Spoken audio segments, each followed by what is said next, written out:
মামি তার বাড়িতে আমাকে প্রায় আমন্ত্রণ জানাত যখন বাড়িতে কেউ থাকত না, যাতে একাকিত্ব কাটিয়ে আমরা দুজনে মিলে কিছু সুন্দর সময় কাটাতে পারি। একদিন আনন্দের সঙ্গে তার বাসায় গেলাম।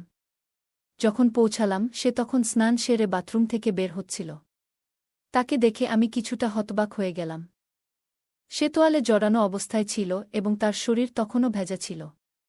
মামিকে দেখতে অসম্ভব সুন্দর লাগছিল। আমি হঠাৎ একটু অপ্রস্তুত হয়ে গেলাম, তবে নিজেকে দ্রুত সামলে নিলাম। আমি নিলয়, আমার মামি দেখতে ছিল অসম্ভব সুন্দর।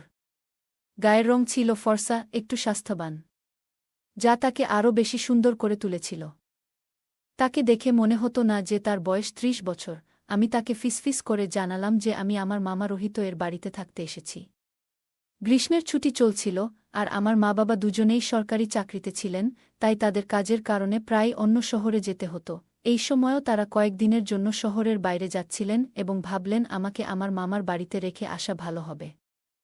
আমার মামা শহরের প্রান্তে একটি পুরনো, সুন্দর এবং বড় বাড়িতে থাকতেন। সেই বাড়িতে সময় কাটাতে আমার খুব ভালো লাগত এবং এখানে আসার কথা শুনে আমি খুব খুশি হয়েছিলাম, কারণ মামির সাথেও আমি সময় কাটাতে পারব। আমি তার সঙ্গে থাকতে বেশ ভালোবাসতাম, কারণ তার বাড়িটি ছিল প্রশস্ত এবং পুরনো ধাঁচের, যা আমার খুব পছন্দের ছিল। যদিও আমি এখন বড় হয়ে গেছি এবং নিজের বাড়িতে একা থাকতে পারি, তবুও তার বাড়ির বিশেষ পরিবেশ আমাকে আকর্ষণ করত। আমার মামা মামি হাসি মুখে বলেছিলেন, সে এখনও ছোট, আমাদের সাথেই থাকুক, আমরা ভালোভাবে তার যত্ন নেব। বাবা প্রথমে রাজি ছিলেন না, কিন্তু মামা মামির অনুরোধে শেষ পর্যন্ত রাজি হলেন। আর আমি মনে মনে অনেক খুশি ছিলাম। আমার ইচ্ছা ছিল দাদার পুরনো বাড়িতে যাওয়ার, কারণ সেই বাড়িটির সাথে আমার অনেক স্মৃতি জড়িয়ে আছে। সেই বাড়িতে গেলে পুরনো দিনের কথা মনে পড়ে, যা আমাকে এক ধরনের শান্তি দেয়। আমার মামা মামি আমাকে দাদার বাড়িতে নিয়ে গিয়েছিলেন এবং সেখানে আমি আমার প্রিয় খাবারগুলো উপভোগ করতাম। সেই সময়ে আমি অনেক পুরনো স্মৃতি মনে করতাম, আর বাড়িটির নীরবতা আমাকে অন্যরকম স্বস্তি দিত। আমার মামা আমাকে পাশের বাগানে নিয়ে গিয়ে ক্রিকেট খেলাতেন। মামা প্রায় ৪ বছর আগে বিয়ে করেছিলেন। যখন আমার বয়স ১৩ ছিল, তখন মামিকে দেখে খুব খুশি হতাম, কারণ তিনি ছিলেন না শুধু সুন্দর, বরং তার স্বভাবও ছিল খুব মিষ্টি, যা আমার অনেক ভালো লাগত। যখন আমি প্রথম মামিকে দেখেছিলাম তখন থেকেই আমি মামিকে নিয়ে ভাবতে থাকি। বিয়ের পরে তার ব্যক্তিত্ব আরও আকর্ষণীয় হয়ে উঠেছিল, যা আমাকে মুগ্ধ করত। তিনি ঘর পরিষ্কার করছিলেন, আর আমি তার পাশে বসে কথা বলছিলাম। তার সাথে গল্প করতে আমার অনেক ভালো লাগে। একদিন মামি আমাকে জিজ্ঞেস করলেন, তুমি কি কলেজে যাও না?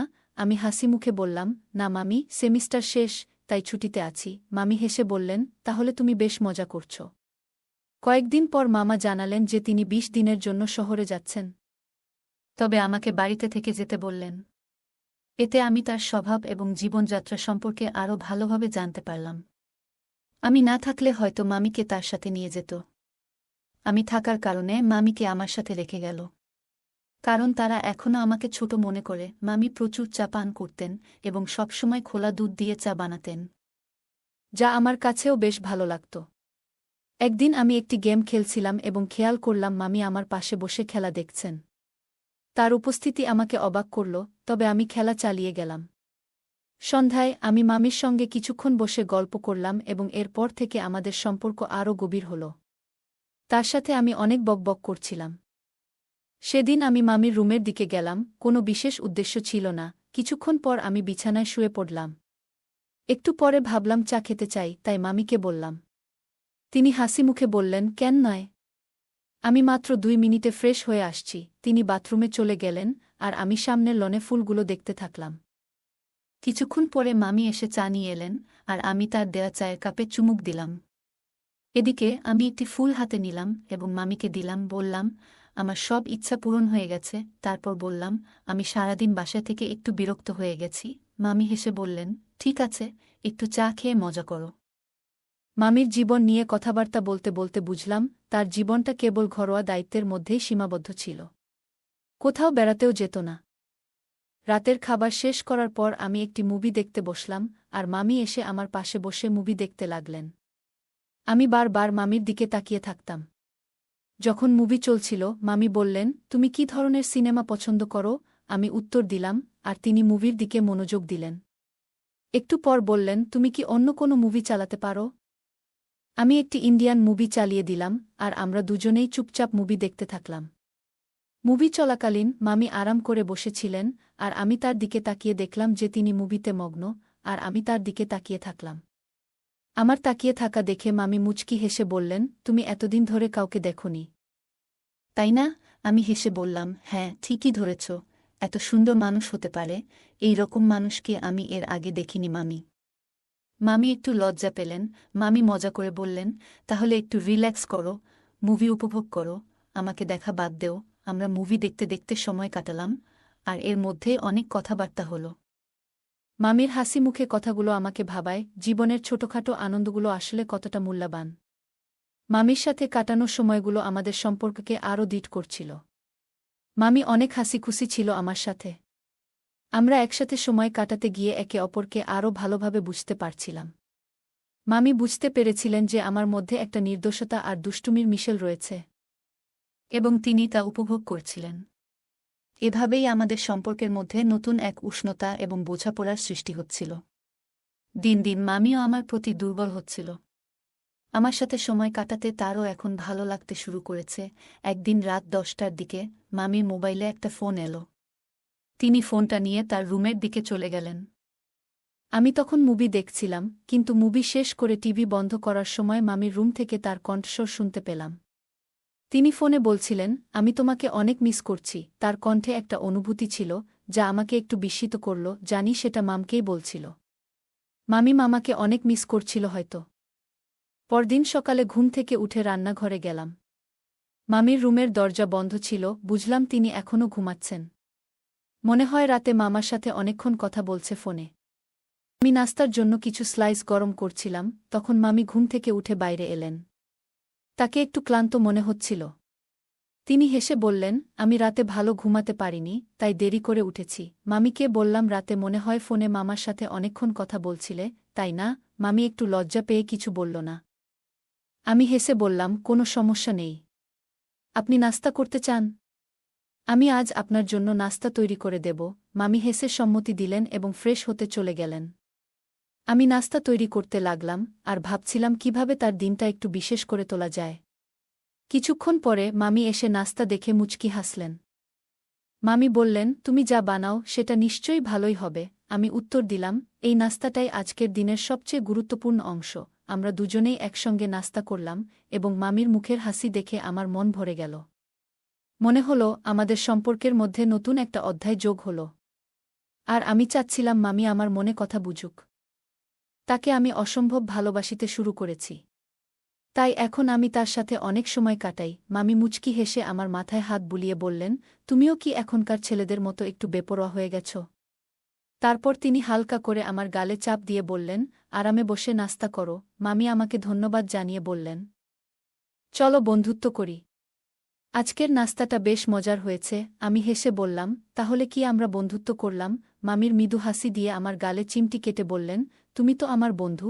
আমি যেন বিশ্বাস করতে পারছিলাম না। আমি হেসে বললাম, বন্ধুত্ব তো হলো, কিন্তু মামি। চিমটি কাটা কিন্তু খুবই বেয়াদবি। মামির হাসি আরও চওড়া হল এবং তিনি মজা করে আমার কানের দিকে হাত বাড়ালেন। আমি আরেকটু দূরে সরে গেলাম আর মামি মজা করতে করতে দৌড়ে পালালেন। আমি তাকে থামাতে চাইলে তিনি একেবারে সামনে এসে চেয়ারে বসে পড়লেন। আমি কাছে গিয়ে বললাম, মামি, হঠাৎ কি হল? তিনি দাঁড়িয়ে এসে আমার 2 কান স্পর্শ করে আবারও হেসে বললেন, তোমার কাছ থেকে কোনো ভালোবাসা আশা করি না, কিন্তু তুমি বেশ মজার। আমি হেসে বললাম, আচ্ছা, আমি চেঞ্জ করতে যাচ্ছি, হয়তো কেউ আমাকে পছন্দ করবে। মামি হাসতে হাসতে আমার কোমরে হালকা করে চড় দিয়ে বললেন, জীবনে একটু রং থাকা দরকার, বুঝেছ? তার কথার পর আমি একটু লজ্জা পেয়ে ভিতরে চলে গেলাম। মামি বাজারে যাবে আমাকে নিয়ে এত সকালে।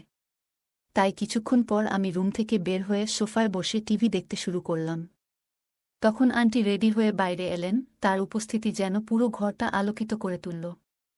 আমি একটু থমকে গিয়ে তাকালাম। তাকে সসম্ভব সুন্দর লাগছিল। আর তিনি আমার দিকেও তাকিয়ে বললেন, কি হল? তুমি কি কিছু ভাবছ? আমি মৃদু হাসি দিয়ে বললাম, না না, কিছু না। মামি, তুমি কি কারো বিশেষ বন্ধু? তিনি হাসতে হাসতে বললেন, তুমি কি বলছ? কিছু না, আমি তো তোমার মতো মজার একজন বন্ধুর সাথে সময় কাটাতে চাই। তুমি তো অনেক কিছু বলছ। আমি একটু হাসতে হাসতে মামির দিকে তাকিয়ে বললাম, শহরে তো হাজারো মজার জিনিস আছে, কিন্তু মামি এত সকালে বাজারের দোকান খুলবে? তিনি মুচকি হেসে বললেন, তুমি ঠিকই বলছ, বাইরে গেলে লোকে তাকিয়ে থাকবে। আমি একটু লাজুকভাবে মাথা নিচু করে বললাম, আচ্ছা, তুমি কি আমার সাথে মজা করছ?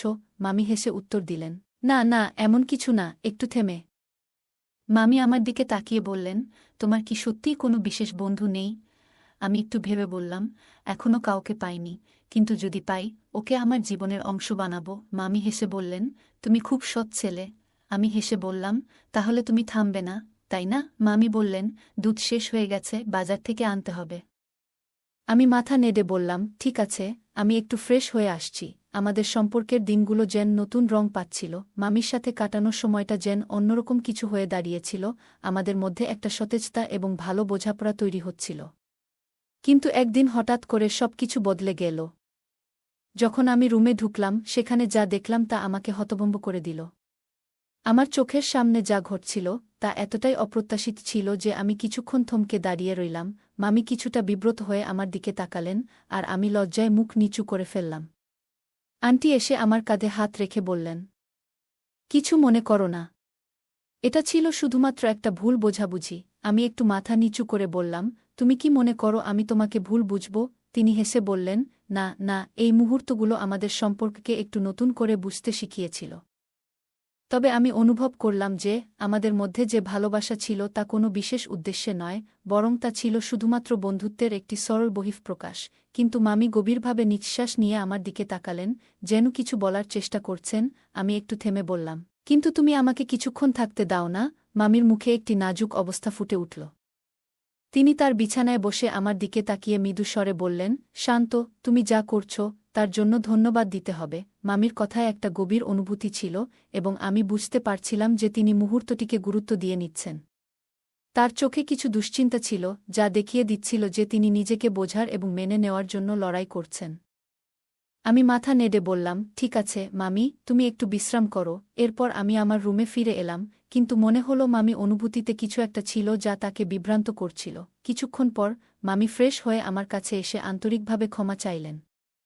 আমি তখন তার প্রতি আরও যত্নশীল হয়ে উঠলাম।